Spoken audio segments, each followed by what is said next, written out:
Hola, muy buenas. Gracias por la atención. Mi nombre es Luis Garrido y soy profesor en la Universidad de Cantabria, en Santander. Esta pequeña ponencia versa sobre John Rex, el sociólogo John Rex, y su legado. ¿m? Más en concreto, el título es Legado de John Rex, Sociología, Raza y Vivienda en Reino Unido. ¿m? Así que vamos a empezar. Lo primero es presentar a John Rex, que es un sociólogo poco conocido y poco traducido en España. Así que creo que es pertinente eh, lanzar unas pequeñas pinceladas sobre su vida. John Rex nació en Sudáfrica en 1925, cuando Sudáfrica era todavía un territorio británico, la Sudáfrica del apartheid.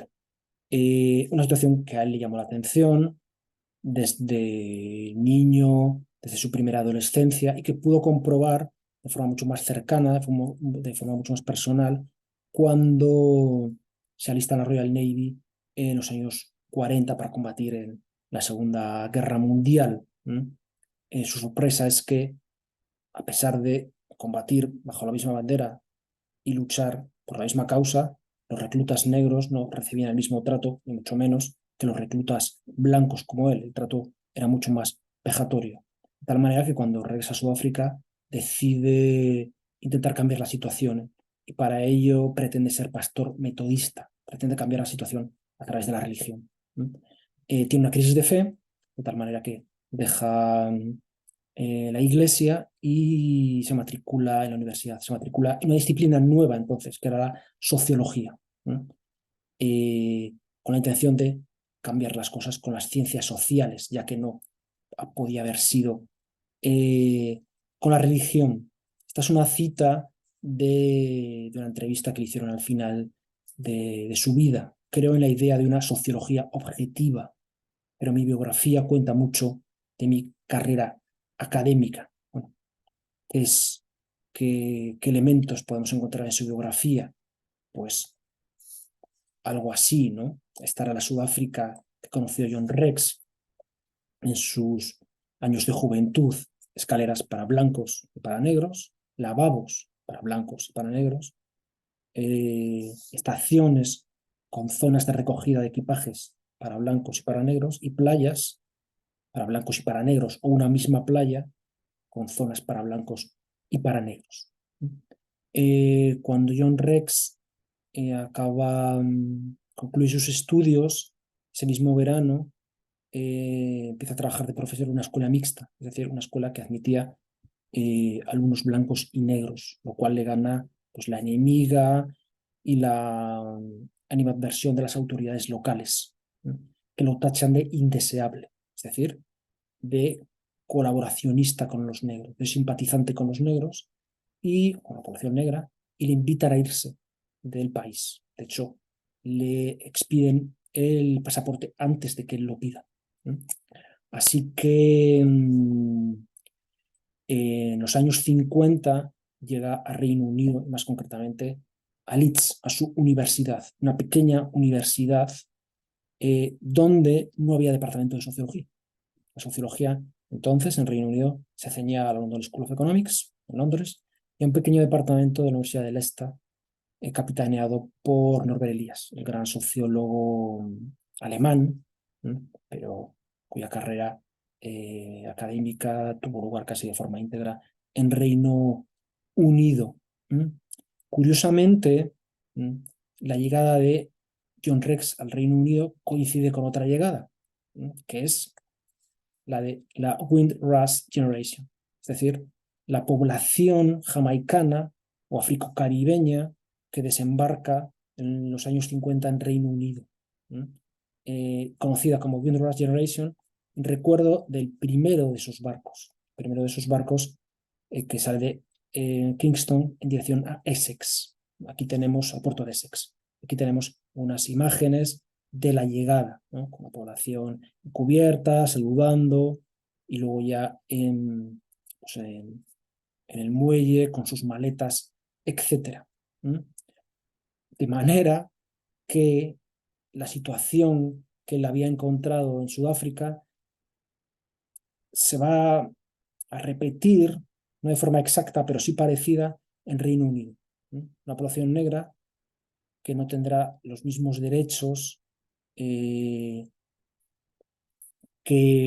la población blanca, aunque es cierto que en el Reino Unido no existió un apartheid como tal, no reconocido, no se reconocía de forma jurídica.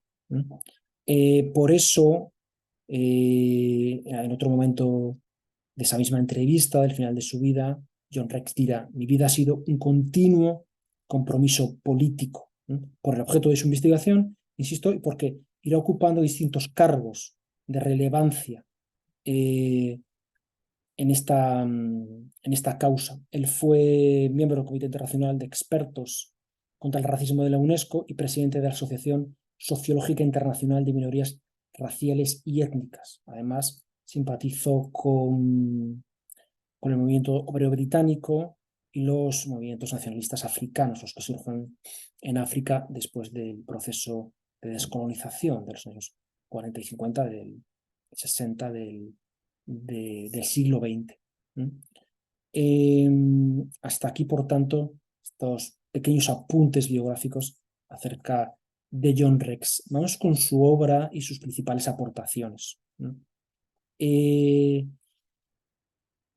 primero de los mismos se encuentra en este libro titulado Key Problems of Sociological Theory, publicado en 1961. Con este libro, John Rex se incluye la denominada sociología del conflicto, junto con Ralph Dahrendorf y Lewis Coser. Dahrendorf, alemán, aunque parte de su carrera la hizo en Reino Unido, llegó a ser director de la London School of Economics, por cierto, también fue Premio Príncipe de Asturias al final de su vida. Lewis Coser, también alemán, pero en su caso la carrera la hizo en Estados Unidos.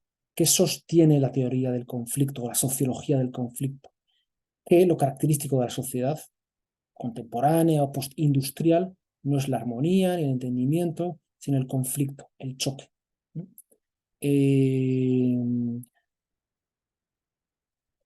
Algo que en el caso de los tres sociólogos aquí presentes, también conocidos como sociólogos rebeldes, tiene mucho de autobiográfico. Dahrendorf y Coser crecen en los años 30, cuando el ascenso del partido nazi en Alemania, y Rex, como he dicho, conoce Sudáfrica del apartheid. Si se ha convivido en esos tres países, es inevitable, ¿no?, llegar a la conclusión de que la sociedad está en conflicto y nunca en armonía. En ese sentido, se oponen al estructuralismo, al funcionalismo de Parsons, que había sido la corriente sociológica predominante hasta entonces, ¿no?, que sostenía que era más bien la armonía y el entendimiento lo característico de la sociedad. Es un paradigma que entra en crisis en los años 60 de la mano de estos tres autores. En cualquier caso,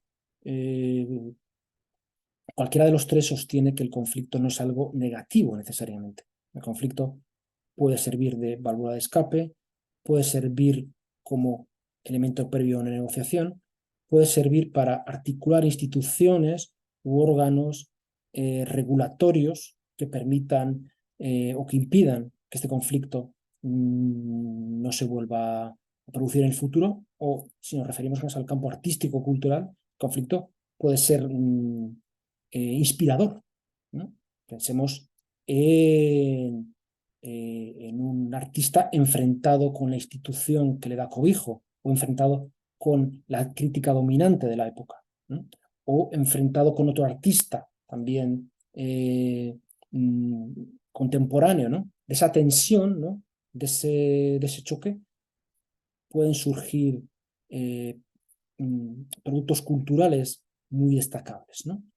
Esta es, por tanto, su primera, aportación, el conflicto. Conflicto como eje vertebrador, como hilo conductor de las sociedades contemporáneas, postindustriales. El segundo aparece en este libro ya de los años 70, Colonial Immigrants in a British City, publicado junto con Sally Tomlinson, una de sus primeras discípulas, una socióloga que todavía vive. Esta es su primera edición, esta es una posterior.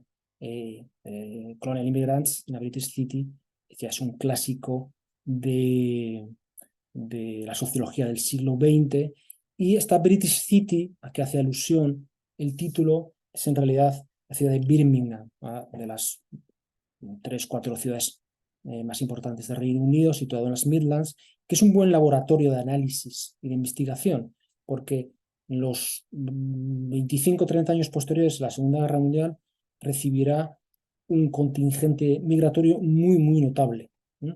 Primero, procedente de India-Pakistán, después de la independencia de ambos territorios, y casi inmediatamente de la zona jamaicana caribeña, la Wilderness Generation, a la que he hecho referencia.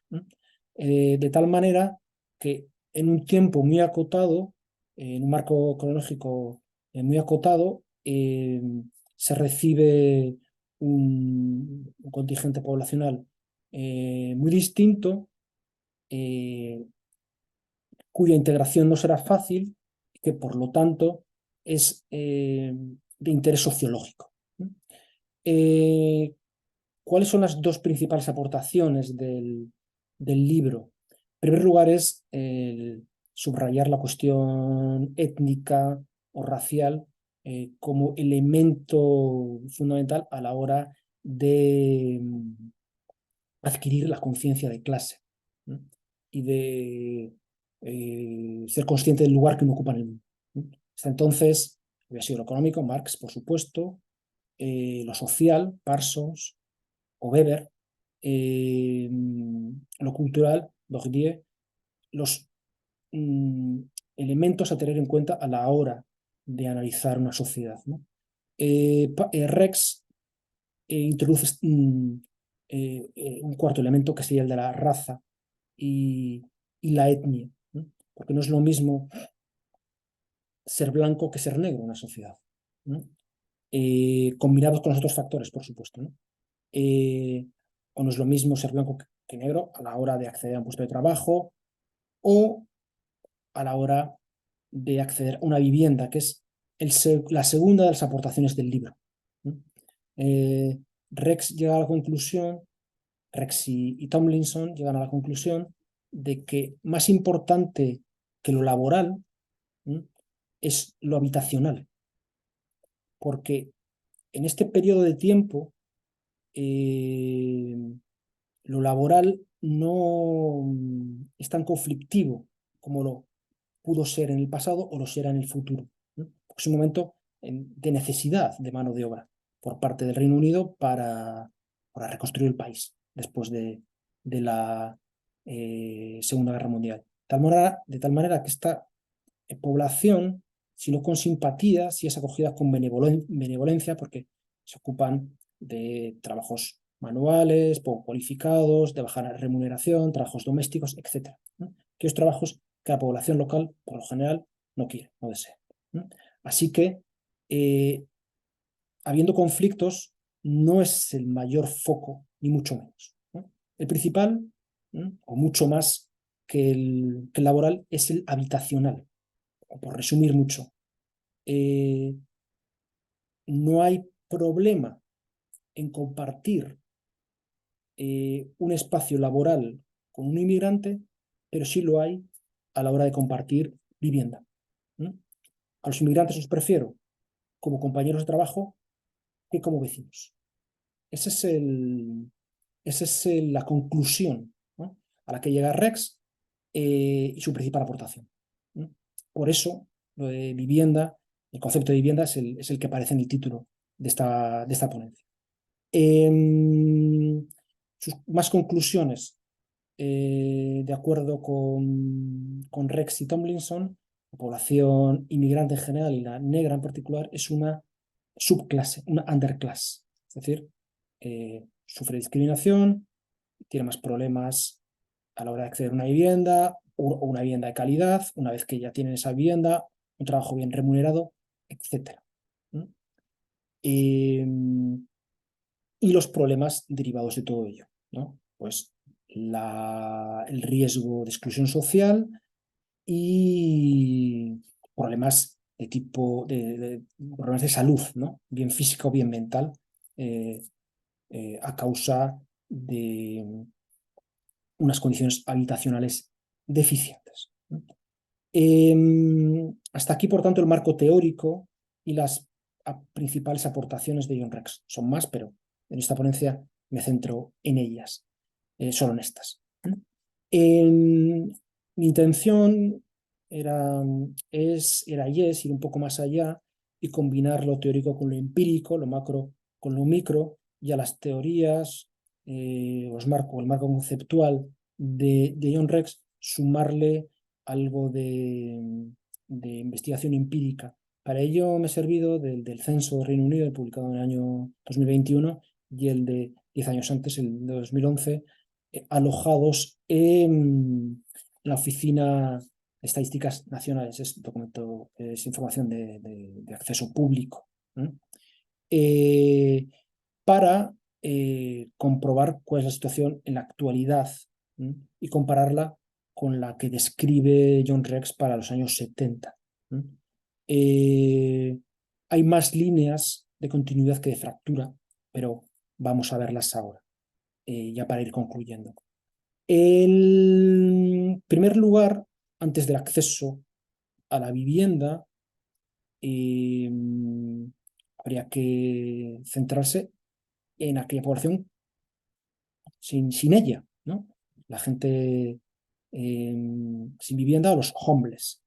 De acuerdo con ambos censos, el 16% de la población sin vivienda es de raza negra, el 9% es asiático, el 4% de distintas etnias blancas y el 3% de origen mixto. Por centrarnos en la vivienda ya como tal, la propiedad de la misma, ¿no? Las conclusiones son las siguientes. Son los grupos indio con el 69%, británico con el 68%, pakistaní con el 63%, los grupos que más y mejor aparecen representados en cuanto a la propiedad de una vivienda, ¿no? En ese sentido, las cosas sí que han cambiado con respecto a la población, a los años 70 de los estudios de John Rex, ya que a la población blanca, que eh, va de suyo, se ha sumado los grupos indio y pakistaní, ¿no? Población inmigrante, pero que en segunda y tercera generación han conseguido acceder a una vivienda en propiedad, ¿no? Por la parte de abajo, la población negra o de origen africano, con un 24%, la árabe con un 27% y otros grupos negros, es decir, afrocaribeños con un 28%, los más representados en la parte baja de la cifra, ¿no? de la cifra de la estadística. Perdón. Eso por lo que hace referencia a, a la propiedad y por lo que hace referencia al hacinamiento, ¿no?